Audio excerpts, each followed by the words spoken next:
It all started with the sound of sirens. The red and blue lights flashed across the wide open fields of Southridge Ranch, kicking up dust as two sheriff cruisers rolled up the gravel driveway. Hank Lawson stood calmly beside his fence, his worn boots planted firmly in the ground. His shirt streaked with dirt and sweat. The old sheepdog, Rusty, wagged his tail slowly, sensing something was off. But Hank wasn't surprised by the sight of the sheriff's cars. What surprised him was the shrill, smug voice that followed. "That's him," Karen Bellamy said, pointing directly at Hank, a smirk playing on her lips. "That's the man I told you about. He's breaking every HOA rule in the book." Karen, the newly elected president of the Homeowners Association, was a woman who lived at the edge of the subdivision that bordered Hank's ranch. She had been there only a year, but in that short time, she had managed to establish herself as a force to be reckoned with. Her perfectly manicured lawn was the envy of the neighborhood, her opinions louder than a freight train, and her obsession with everything being up to code was well known. Hank glanced at her, silently. The sheriff, hand resting casually on his belt, took a step forward and addressed Hank. "Mr. Lawson, we got a call about a disturbance. Livestock too close to the neighborhood, the violation of ordinances, trespassing reports." Karen interrupted, stepping forward confidently, holding up her phone like it was a badge of authority. "I've got Video Denke," she said smugly. "He's allowing his cows to wander near our homes. One of them got within 10 feet of my gardenia bush. That's a clear threat. I want him cited or arrested." Hank raised an eyebrow but remained calm. "Sheriff," he said slowly, his voice steady, "you might want to check her facts. Because if you're about to arrest me on my own land, well, we're about to have a real interesting day." The sheriff exchanged a look with his deputy. Something wasn't adding up. And what Karen didn't know, what she was about to learn the hard way, was that she had just made a huge mistake. Before anything could be said, one of Hank's cows let out a loud moo. Suddenly, there was a scream from one of Karen's friends, who had tagged along for the confrontation. The cow had done something that would change the tone of the entire day. Hank didn't even have time to process what was happening. His backyard was starting to smoke, the fire spreading quickly as a few neighbors screamed across their fences, trying to help. A few weeks earlier, Hank had been living a quiet life. He was a fourth-generation rancher. Southridge Ranch have been in his family since the early 1900s. They raised cattle, grew hay, and lived simply. His grandfather had always said, "If your boots are dirty and your heart is clean, you're doing just fine." Hank had always lived by that. But as subdivision signs and luxury homes popped up on what had once been grazing fields, Hank watched as the quiet, dusty land slowly became manicured lawns, backyard pools, and neighborhood meetings. At first, it didn't bother him. People were free to live how they wanted. Most of the neighbors were kind, like Bill from Lot 12, who brought Hank warm apple pie after branding season, or Linda, who let her grandkids pet Hank's goats through the fence. But then Karen moved in. It started small. A letter in Hank's mailbox about the unsightly barn roof. Hank didn't even live in the subdivision. His land was adjacent to the development, but Karen, the self-appointed neighborhood enforcer, had taken it upon herself to beautify the community. And in her eyes, Hank's ranch was an eyesore. Next came the fence complaints, then the noise complaints, followed by the time Karen stood at the property line with a notepad, scribbling down the times and dates every time Hank's tractor made noise. One day, Hank found a little sign stuck into the dirt by his fence. Warning, Ranch Active disturbs community peace. Hank took it down, tossed it into his tool shed, and shook his head. But the final straw came the morning Rusty wandered into the edge of the subdivision. Still on Hank's land, but close enough to sniff Karen's garden gnome. Karen screamed like Rusty was a wolf. "I'm calling the HOA and the police," she yelled, clutching her phone like it was a weapon. Rusty, who hadn't chased anything faster than a butterfly in 5 years, just tilted his head in confusion. After that, Hank tried to keep his distance from the subdivision, adding extra signs and more fencing, but his cows started getting spooked. Bits of trash, candy wrappers, and plastic bags appeared in his pasture. Once, Hank found a bottle of weed killer tossed over the fence. That's when he installed cameras. Not to spy, just to know.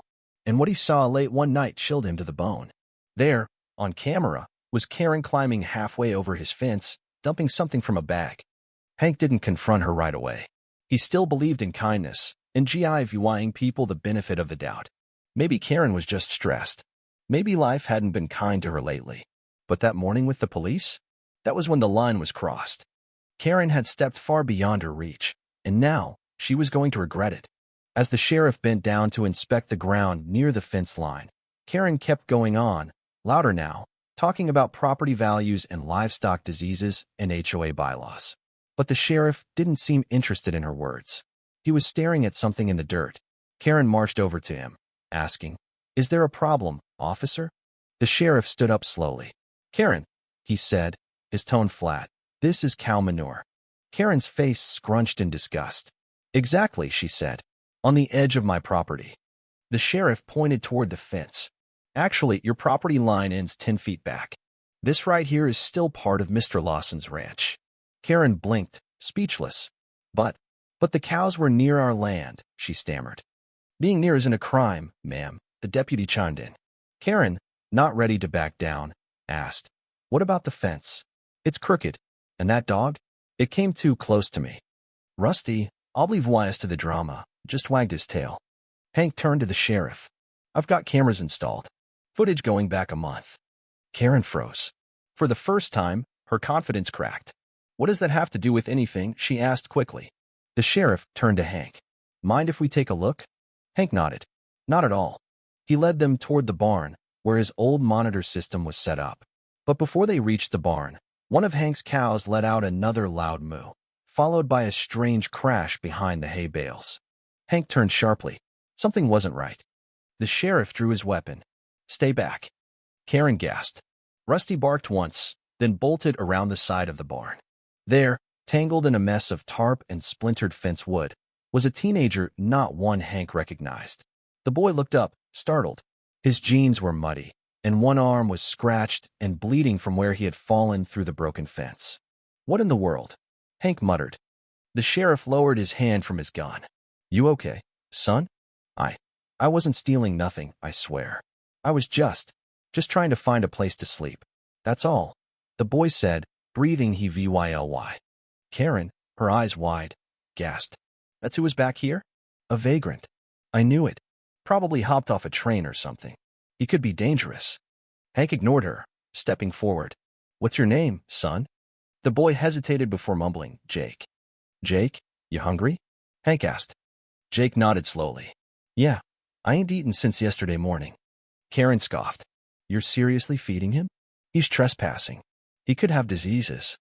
The sheriff held up a hand to silence her. He looked at Hank. "You want to press charges?" Hank glanced at Jake, his heart heavy with sympathy. The boy looked scared, dirty, and maybe no older than 16. "No," Hank said, his voice calm. "I want to get him cleaned up and fed." Karen sputtered, nearly choking on her own words. "You can't be serious. You're just going to let him stay here? What if he tries to rob you in your sleep?" Hank replied quietly. "He ain't a threat. He's just a kid." The sheriff, his expression softening, added, "We'll need to call Child Services to make sure he's safe." Jake's face went pale. "Please, no. Don't send me back. I'll run again. I swear I will." The sheriff frowned. "Back from where?" "Foster care," Jake whispered. They don't treat us good there. I was better on the streets." Karen's voice shrill, said, "This is turning into a circus. My HOA doesn't allow livestock to wander, and it sure doesn't allow runaway vagrants camping next door. This is a crime scene." But no one was listening to her anymore. Hank knelt down beside Jake, offering his hand. The boy hesitated but finally took it. "Come on," Hank said. "Rusty will show you where the kitchen is. Got some stew left from lunch." Jake hesitated but followed Hank, Rusty trotting along like he was welcoming family. Karen stood frozen, jaw clenched, arms trembling. She turned to the sheriff. "Well, aren't you going to do something?" The sheriff sighed. "We'll make a report, ma'am, but this is private land. And last I checked, Mr. Lawson hasn't broken any laws." Karen's face turned red. "This isn't over." The sheriff, his tone calm, replied, "No, ma'am, I don't think it is." Hank led Jake to the house, settled him with a steaming bowl of stew, and sat down to talk. The kid was hungry, yes, but there was something else. Hank wasn't just feeding him. He was offering dignity. Jake looked up, almost startled. "You're not scared I'll steal something?" Hank smiled. "You had a dozen chances to run when you saw the sheriffs. You didn't. That tells me something." Jake nodded, eating slowly, savoring every bite. Rusty lay at his feet, his head resting in Jake's lap. "I'll make sure you're safe, Jake," Hank said. "You're welcome here." As the day went on, Hank knew this wasn't just about saving a kid. It was about showing that kindness wasn't weakness, it was strength. The next day, Hank received news that Karen's efforts to press charges were in vain. The sheriff confirmed that Karen had crossed a line. The boy wasn't just a runaway. He was part of something bigger, and Karen was involved. Hank knew the battle wasn't over, but for the first time, he felt the tide turning in his favor. And as Jake took his first steps toward a new life, Hank smiled, knowing this was only the beginning.